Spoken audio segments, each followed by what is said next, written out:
Hello, my name is Bev Porter with Bev Porter Coaching and Engagements. I am so happy to be before you and to share with you tools that I know are going to help you through the course of your days and weeks. But before I delve into the topic for today, let me just share with you. I had a conversation with a friend of mine, and my friend said, "Hey, Bev, what kind of coach are you?" And I was delighted to be able to answer that question. You know what I am?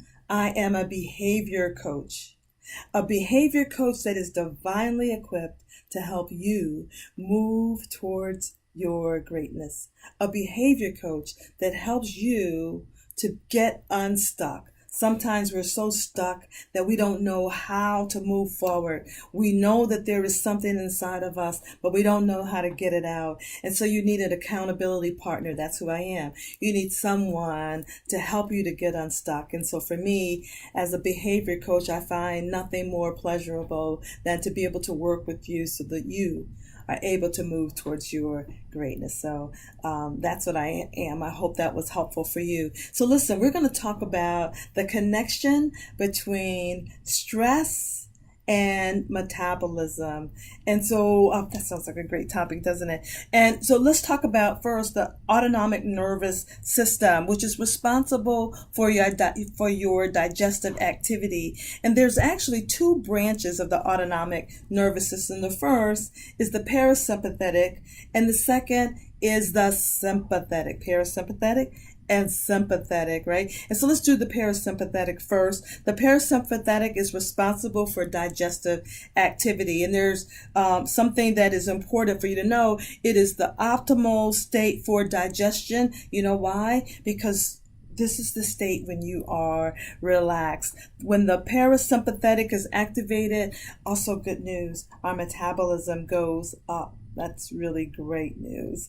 And now let's talk about the sympathetic. The sympathetic is, you guys probably know it as, or similar to, fight versus flight. And this is our stress response. And when we're stressed out, our digestive system shuts down. And let me give you a classic textbook example of the sympathetic.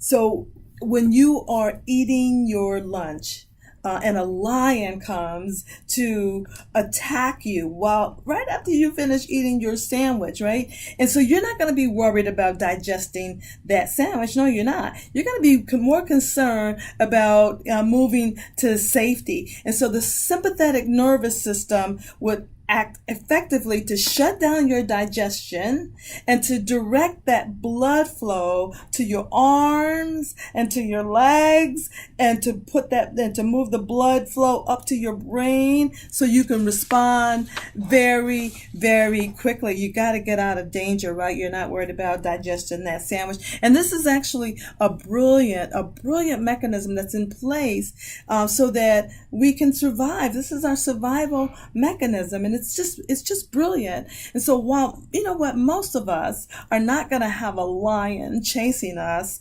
after lunch, but what we do have is maybe a boss that is yelling and screaming at you, or a spouse or a friend or whatever is causing you harm. And so on a physiological level, your body, it doesn't differentiate between the lion chasing you and your boss yelling at you or getting tense in a traffic jam. It's all the same. And so, one is life-threatening. That's for sure. That's the lion. The other is not, but you're still stressed. But guess what? On a physiological level, our body responds the same. They both trigger the body to shut off the digestive system and to store that fat.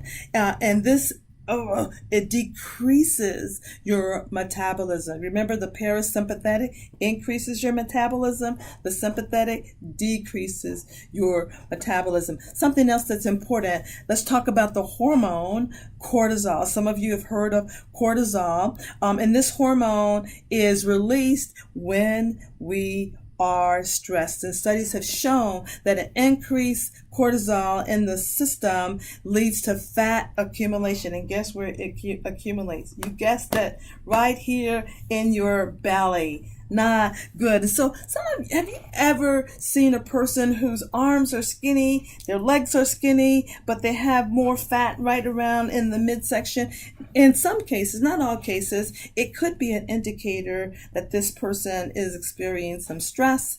And so the nervous system is kicking in, and it is the fight versus flight and does not have time to digest that food. So it's just going to store it up as fat. That's what happens, right? And so you know what I want you to start doing? I want you to start thinking about at least three stressors, the three most common stressors that you experience from day to day.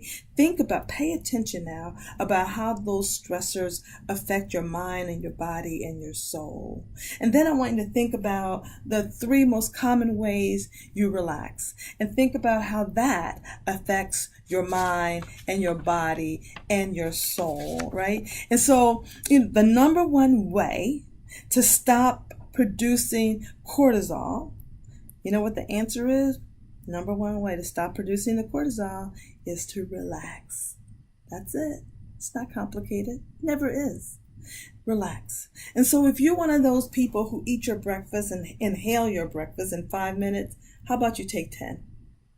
If you're one of those people, when you're eating your lunch and your dinner, you ate it so fast you don't even remember eating it, you didn't really enjoy it, you were eating on the run, or you were multitasking, I'm going to ask you to do something. And this may be a challenge, but I want you to do it anyway. Set a goal that your meal, your lunch and your dinner will never be less than 20 minutes. Give your body and your brain time to communicate and know what you're doing, and to be able to enjoy it and have some messages to let you know when you're full. 20 minutes. Now listen, if you want to learn more about the connection between stress and your metabolism, and how to manage your stress more specifically so that you can move towards your greatness, it's really simple. You know what you have to do? You have to go to www.bevportercoaching.com, and I would love for you to schedule a clarity call, 30-minute clarity call with me. It's fun, and guess what? It is free. We'll do that. You'll learn so much, and then we'll be able to decide whether or not we should continue to work together. Listen, thank you for giving me your time, and understand there is a correlation between stress and your metabolism. Until we see each other again, bye for now.